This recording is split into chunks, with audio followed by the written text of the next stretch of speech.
Hi, Antonio. Hi. Thank you very much for this opportunity to listen to you. We had good contacts last week in Kananaskis in the G7 meeting. During this week, back to back with the NATO summit.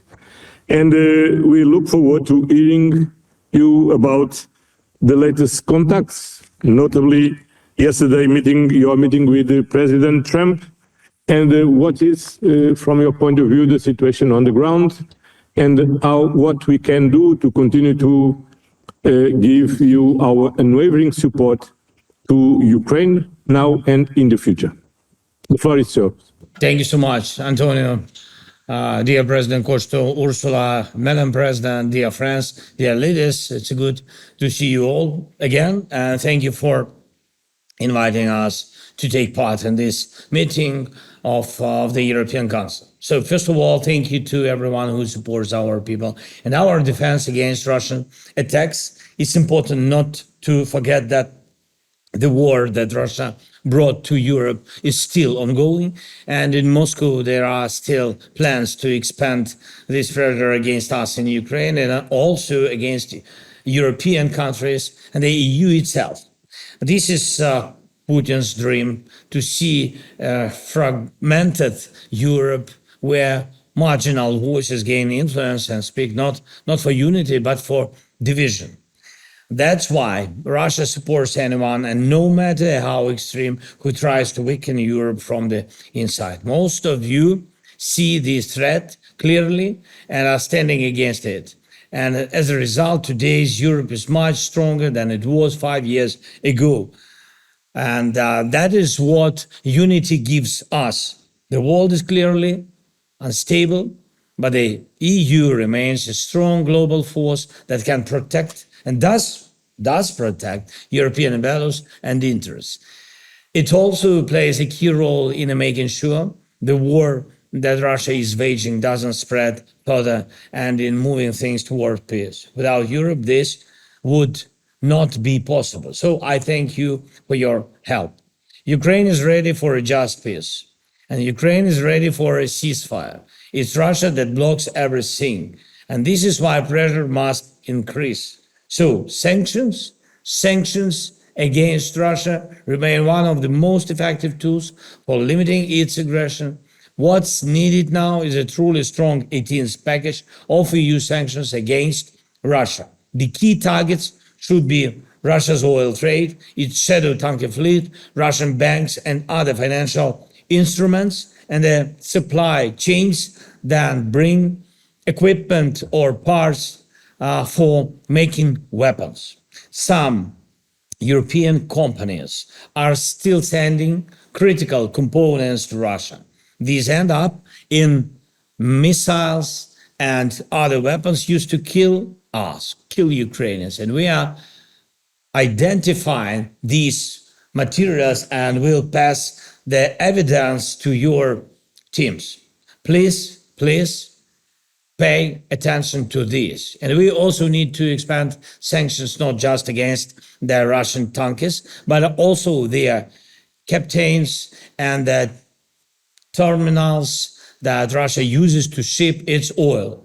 Russia's military ambitions grow when its oil revenues are high. Over time, we have seen how strongly some European countries still depend on Russian oil. And we understand this, and we act carefully as our partnership with the EU requires. Yet, sadly, we don't always feel the same understanding in return when it comes to Ukraine's needs.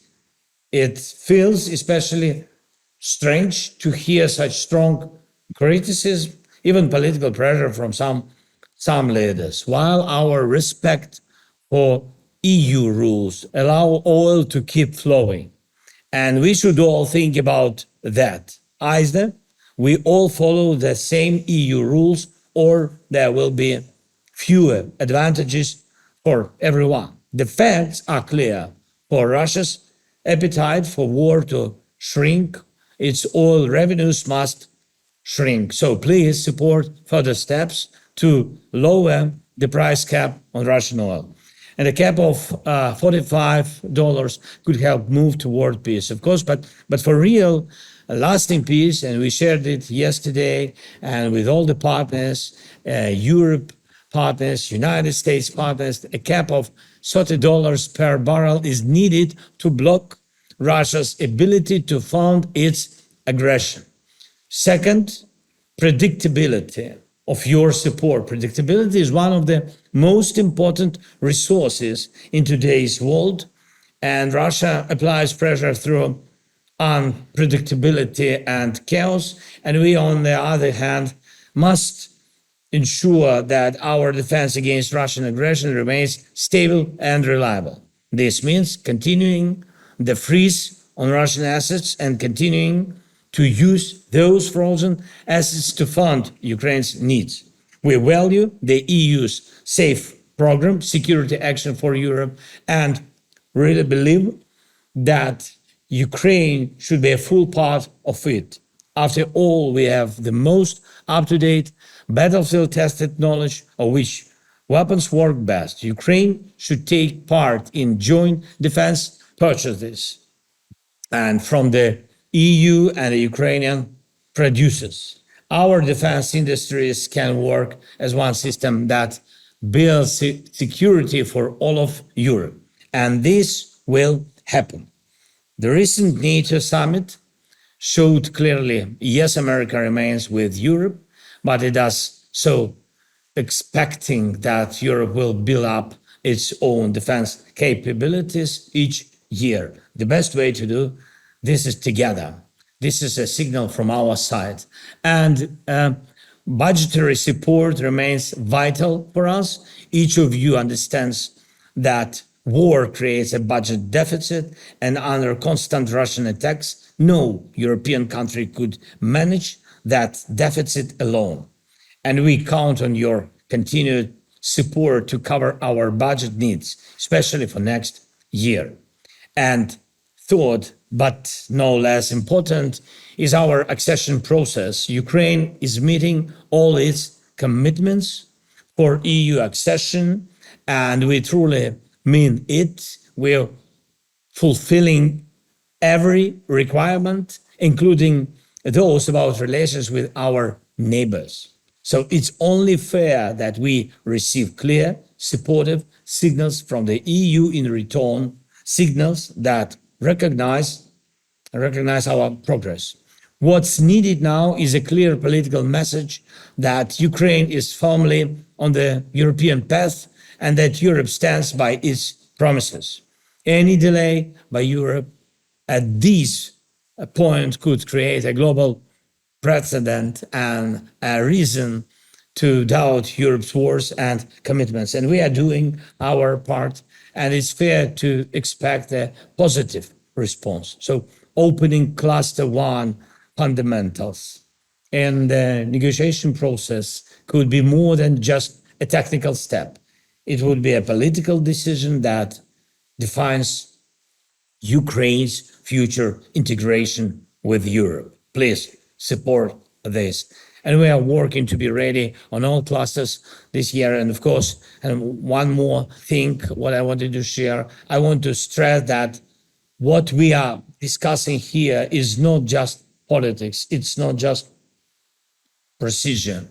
This is what gives motivation, support, and strength to the men and women who are defending their families and our independence against Russia's criminal and unprovoked war.